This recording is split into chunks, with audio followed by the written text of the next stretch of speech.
নদিয়ার হাঁসখালি ব্লকের বগুলাতে তৃণমূলের বিজয় সম্মেলনী। বিজেপি ছেড়ে তৃণমূলে যোগ প্রায় 200 বিজেপি কর্মী সমর্থকের। তৃণমূলে যোগ রানাঘাট দক্ষিণ বিজেপির জেলা কমিটির সদস্যের। আবারও তৃণমূলের বিজয় সম্মেলনীতে দলের শক্তি বৃদ্ধি। আবারও তৃণমূলের বিজয় সম্মেলনীতে দলের শক্তি বৃদ্ধির সেই ছবি কিন্তু স্পষ্ট। বিজেপি ছেড়ে তৃণমূলে যোগ প্রায় 200 কর্মী সমর্থকের। বিজয় সম্মেলনীতে এই যোগদান। তৃণমূলের বিজয় উৎসব ছিল নদিয়ার হাঁসখালি ব্লকের বগুলাতে। সেই বগুলাতেই কিন্তু প্রায় 200 কর্মীর তারা বিজেপি ছেড়ে তৃণমূলে যোগ দিলেন। আবারও তৃণমূলের বিজয় সম্মেলনীতে দলের শক্তি বৃদ্ধির সেই ছবি কিন্তু স্পষ্ট হচ্ছে। আমাদের সঙ্গে ফোন লাইনে রয়েছেন আমাদের প্রতিনিধি সুবল মজুমদার। সুবল, নদিয়ার হাঁসখালি ব্লকের বগুলাতে তৃণমূলের বিজয় সম্মেলনী ছিল, আর সেখানেই বিজেপি ছেড়ে প্রায় 200 কর্মী সমর্থক তারা তৃণমূলে যোগ দিলেন। দেখো, প্রথমে বলি যে হাঁসখালি ব্লকের বগুলায় গতকাল বিজয় সম্মেলন ছিল।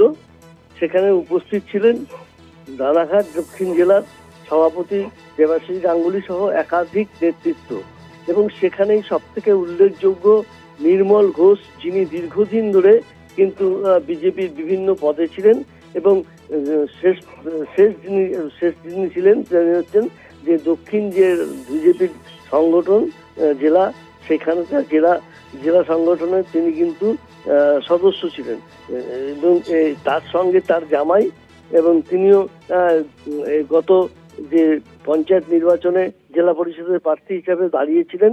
এছাড়াও 200 কর্মী সমর্থক একসঙ্গে একযোগে এই তৃণমূলের জয়েন করলেন এবং তৃণমূলের ঝান্ডা হাতে তুলে নিলেন।